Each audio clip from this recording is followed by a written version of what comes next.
नमस्कार मैत्रिणींनो, स्वागत आहे तुमचं आपल्या यूट्यूब चॅनलमध्ये। तर आज आपण अंडा राईस रेसिपी बघणार आहोत। झटपट होणारी आहे आणि कमी साहित्यात बनणारा असा अंडा राईसची रेसिपी तुम्हाला आज मी शेअर करणार आहे। व्हिडिओ पूर्ण बघा, व्हिडिओला लाईक शेअर आणि सबस्क्राईब करायला विसरू नका मैत्रिणींनो।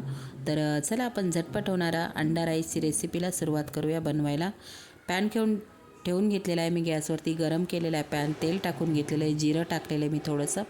त्यानंतर मी कांदा टाकून घेतलेला आहे। कांदा छानसा असा बारीक चिरून घ्यायचा मैत्रिणींनो, म्हणजे पटकन आपला तेलामध्ये परतला जातो। मीठ टाकून घेतलेला आहे मी, तुम्ही बघू शकता। आवाज येत असेल तर आवाज थोडासा इग्नोर करा मैत्रिणींनो। आज शिवजयंती आपल्याकडे सगळीकडेच, आणि शिवजयंतीच्या तुम्हाला सगळ्यांना खूप खूप शुभेच्छा।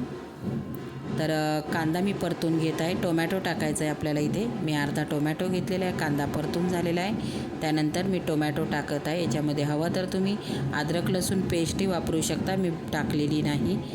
पहिला मी कांदा टोमॅटो परतून घेत आहे। भात मी शिजून घेतलेला आहे मैत्रिणींनो। मी बासमती आपण जो याला वापरतो, बिर्याणीला वापरतो, तोच तांदूळ मी वापरलेला आहे। ते तांदूळ पाण्याला उकळी आलेली तांदूळ अगोदर मी भिजत घातलेले आहेत। पाण्यामध्ये तूप टाकलेलं आहे थोडंसं आणि मीठ टाकून शिजवून घेतलेला आहे। भात मी पूर्ण शिजवलेला आहे, कारण फक्त आपल्याला याच्यामध्ये 2 मिनटासाठी परतवायचा आहे। हळद टाकून घेतलेली आहे मी याच्यामध्ये। कांदा टोमॅटो आपला इथे परतून झालेला, हळद टाकून घेतलेली आहे। त्याच्यामध्ये आता 1 मिनिटभर परतून घ्यायचं आपलं कांदा टोमॅटोमध्ये। हळद पण कच्चं लागते, हळद पण तेलामध्ये परतून घ्यायची असते मैत्रिणींनो। त्यानंतर याच्यामध्ये आपण जो मसाला वापरणार आहोत, कोणताही वापरा मैत्रिणी, तुमच्याकडे जो असेल तो। तर आमचा जो घरगुती कांदा खोबऱ्याचा मसाला आहे तो वापरले। हवे तर तुम्ही हिरव्या मिरचीत पण ही रेसिपी बनवू शकता। मी कांदा खोबऱ्याचा मसाला आहे तो टाकून घेतलेला आहे, बघू शकता तुम्ही। त्यानंतर मिनिटभर परतून घेतले। याच्यामध्ये तुम्हाला हवी तेवढी तुम्ही अंड्याचा वापर करू शकता। मी 2 अंडी टाकलेली, फक्त 1 वाटीचा भात बनवलेला आहे।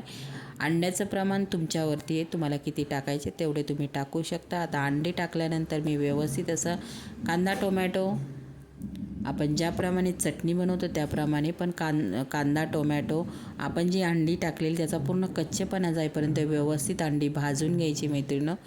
गॅस कमी ठेवायचा आहे।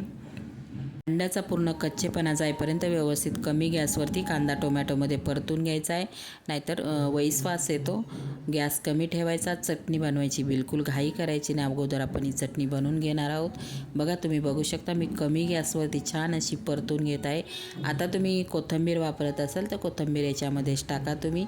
तर मी थोडी कोथिंबीर पण चिरून घेतली, छानशी बारीक हिरवीगार कोथिंबीर आहे, ती पण परतून घेतलेली आहे मी।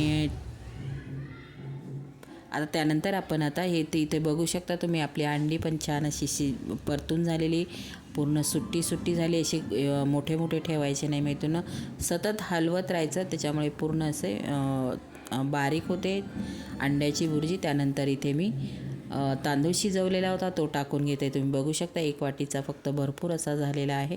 आता हलक्या हाताने आपल्याला मिक्स करायचं आहे व्यवस्थित। भात व्यवस्थित मिक्स झाला पाहिजे अंड्यामध्ये, ते इथपर्यंत आपल्याला मिक्स करायचा आहे। झटपट होतो आणि खूप टेस्टी लागतो मैत्रिणींनो। हा तुम्ही एकदा करून बघा, माझ्या पद्धतीने करून बघा, एकदम भन्नाट लागतो।